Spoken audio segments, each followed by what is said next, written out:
Good day, everybody. Meteorologist Robert Spetty here once again with WesternPacificWeather.com. It is currently the 11th of May 2011 at approximately 04 Zulu for everybody worldwide here, about 1300 Japan Standard Time here, as we continue to follow Tropical Storm Bebeng, or Tropical Storm Aere, actually per JMA up in this region. It is continuing to steam off towards the northeast here with winds of 35 gusting up to 45 knots from JTWC.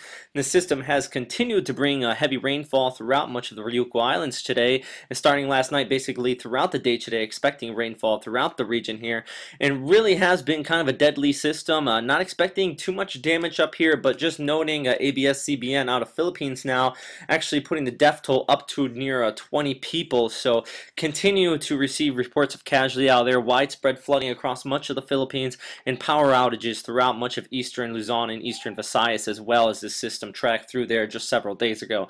But currently, with the system located just towards the southwest of Okinawa, the main island here in the Ryukyu Islands here, actually showing this update from JTWC here, taking the track directly over Okinawa, basically just CPAing Kadena here by less than 10 miles. So people on that base there, I know a lot of my American viewers here on that base, definitely take all of your stuff that's outside that is unsecure. Make sure it's secure. I know winds have already begun to pick up in the region, though.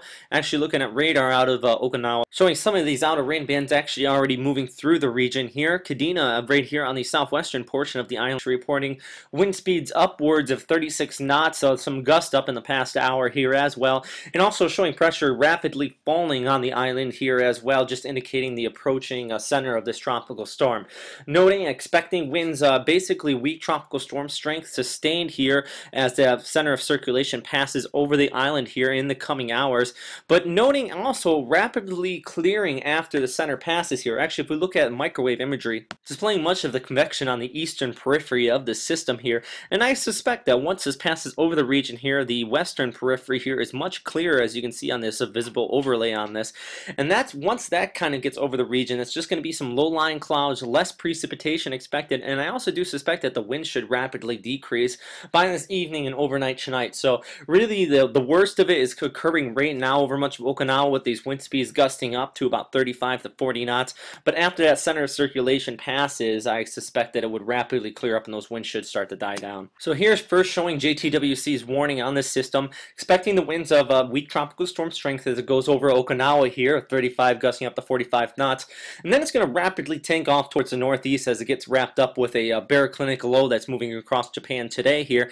Actually, if we go back to the satellite image, this baroclinic leaf right here basically centered over the Sea of Japan and moving across Japan today, all associated with a stationary front, lingering over much of the Japan here and also the Korean Peninsula as well. Now, this is one of the big influences in why the western portion of this system is kind of less clouds right in here and a lot of less precipitation, is because it's suppressing a lot of the convection here, and most of it's kind of going off towards the east and basically the southeast here. And as you can see on the last several imageries here, the system really looking more extratropical than tropical, especially as it gets wrapped up in the upper level trough that's supporting this low farther up to the north as well. So over the next 24 hours, this is going to run along the southern periphery of this, but then eventually it's going to get wrapped up in the upper level low up here and kind of just run off with this system towards the northeast south of Japan. So going to see some increase in precipitation tonight into tomorrow over much of Honshu, but hopefully by the time this overall both of these systems pass off towards the east here in the coming days, especially by this weekend, some rapid clearing should take place over much of Japan, Korea,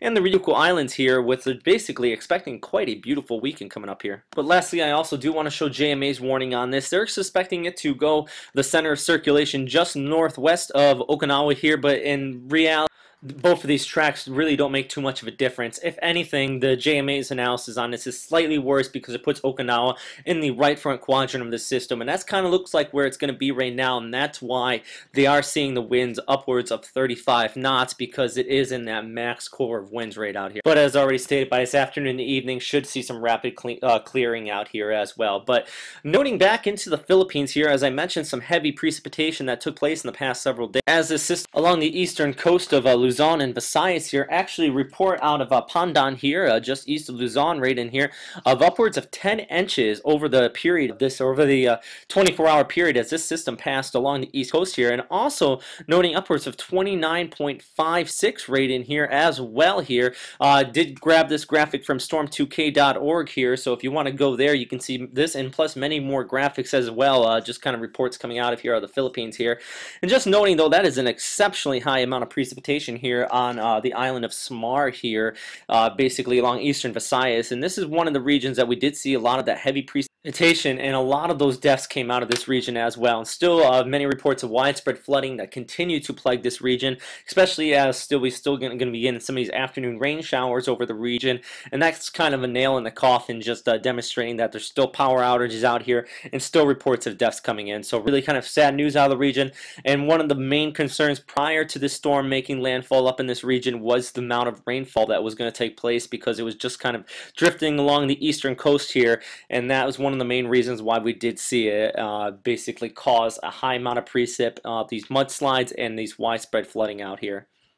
With this satellite photo actually showing when Tropical Storm Bebeng or Aere out here was at its max intensity, and just showing this exceptionally high cluster of cloud tops here centered over Samar right out here in eastern Visayas, and one of the main reasons why we did see that highest amount of precipitation out here, as much of this warm moist air wrapped around in this warm waters out here picked up the moisture. As you can see, it's kind of light out here. It continues to get thicker, thicker, thicker, thicker, and then goes over eastern Samar out here and basically drops all of that precipitation on this region. And that is the main reason why we saw this.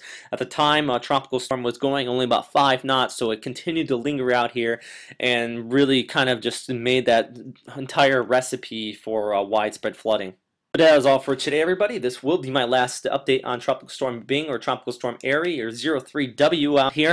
If you have any questions, comments, or suggestions of any way I can improve these updates and the future tropical storms or typhoons out in this region, please let me know. Don't be shy at all. I take criticism as well. Please post them on the YouTube channel here or at westernpacificweather.com in the shop box or in the email link that is given there at the website. So thanks again for listening, everybody. If you wish to subscribe, please click here, and also go to stormk.org for plenty of meteorological discussions on the system. So thanks again, everybody. Have a great day. Stay safe.